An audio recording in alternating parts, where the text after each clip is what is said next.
Ketua Garda Pejuang Penggerak Aspirasi Rakyat atau Gapar Gianyar, Ngakan Madirai meminta Bupati Gianyar Imade Mahayastra turun tangan menyelesaikan konflik adat yang terjadi di Desa Adat Tarukelot.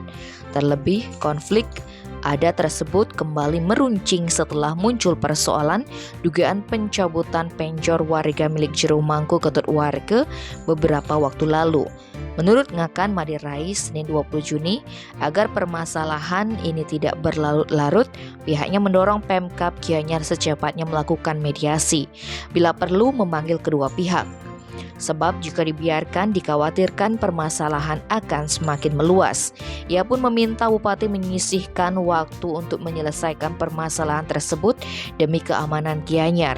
Terlebih, hampir 99% kasus adat yang ada bisa diredam Pemkab dan dicarikan jalan keluarnya.